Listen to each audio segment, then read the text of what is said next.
ટોકનમાં વારો નથી આવતો, એના માટે આજ અમે કલેક્ટરશ્રીને આવેદન દેવા આવ્યા છીએ કે તમે જે 40 ટોકનનું રાખ્યું છે, પબ્લિકને હેરાન કરવાનું બંધ કરો, બંધ કરો. પબ્લિકને હેરાન કરવાનું બંધ કરો, બંધ કરો. ટોકન સિસ્ટમ 40 ની બદલે 200 ચાલુ કરો, ચાલુ કરો. ટોકનની 40 ની બદલે વાગે આવીને અહીંયા બેસી જાય પણ અમને ટોકન હાથમાં નથી આવતું. ટોકન નથી 8 હાથમાં દિવસ થયા પાછા આવી છે. તમે 8 દિવસથી આવો છો? પાછા જાય છે. પાછા જાય છે. અને કેટલા વાગે આવો છો? 5 વાગે. સવારે 5 વાગે આવે છે, 8 દિવસથી આવે છે, પણ આ ભાઈને હજી ટોકન મળ્યું નથી. જોયું હજી બીજું હાથમાં કોણ જ નથી રજૂઆત કરશે? હા ભાઈ, હું 5 દિવસથી આવું છું. કાલે પ્રમદી આવ્યો તો મશીન કે ખરાબ છે, પાછા આવે ટોકન નથી વારો આવ્યો ને બીજા દિવસે આવ્યા તો કે આજે ટોકન નથી દેવાના કે કાલે તમે આવજો. કાલે બધા મળશો પાછા કે કોઈને ટોકન દીધા નહીં. પાછા આજે હું વહેલા 4 વાગ્યામાં આવી ગયો તો મને ટોકન પાછું આજે નથી.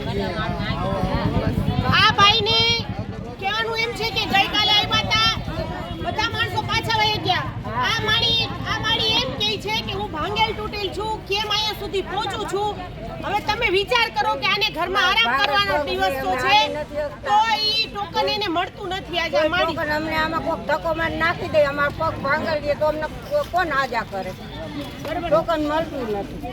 હું 3 દિવસથી ધક્કા ખાઉં છું. કેટલા દિવસથી? 3 દિવસ છે.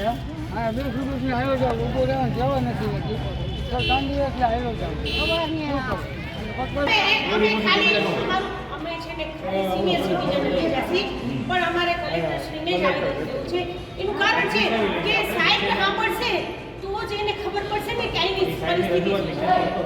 આપણે એમને કોઈ અધિકારીને બોલાવી લઈએ. બોલાવી લઈએ. નીચે કોઈ બોલાવી અમે આવેદન કરી અને રજૂઆત કરીને જોયા જશે. અને ખાસ અમારી માંગ એ છે કે આજે જેટલા સિનિયર સિટીઝન છે ને, જે છેલ્લા 5 દિવસથી હેરાન છે ને, એ સિનિયર સિટીઝન આજ ગમે એમ કરીને ટોકન દઈ દે. બરાબર છે. અને પછી કાલથી સુધારો કરે, જે બી કરવો એ છોકરાનું કરાવવાનું છે, મારું લિંક કરાવવાનું છે, આધાર કાર્ડ છે, છોકરાનું કરાવવાનું છે. 11 વર્ષનો છોકરો છે, સ્કૂલમાં ભણે છે.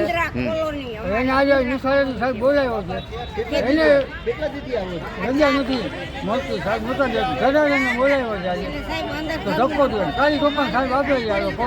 કાલીમાં એક જ માં આપશું ને એમ જ કે આ લોકો દાદાગીરી છે આ લોકોની. તમે કેટલા દીથી આવો છો અહીંયા? 4 દિવસ થયા છે. ટોકન મળતું જ નહીં તમને? ના 400 જણા બેઠો હોય શું કરે? 300-400 જણા હોય છે, રોજના 200 માણસો જાય છે. KYC-માં કરાવવાનું છે તમારે?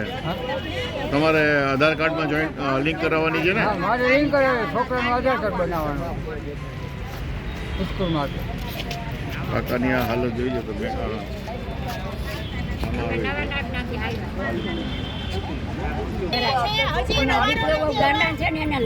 બહેનો એના છોકરાઓની સ્કૂલમાં રજા પાડીને આવે છે, હજી એનો વારો નથી આવ્યો.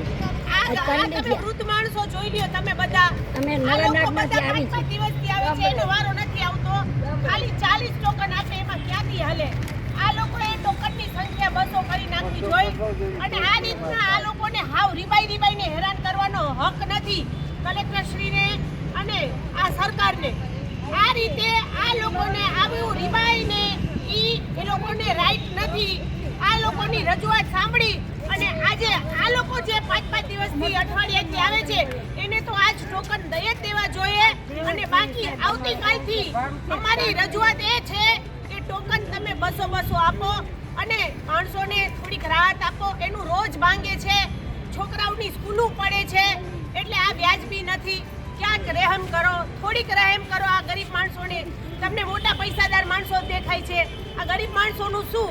આ લોકોની માથે રહેમ કરી અને ટોકન તમે 200 કરો એવી અમારી કલેક્ટરશ્રીમાં માંગ છે.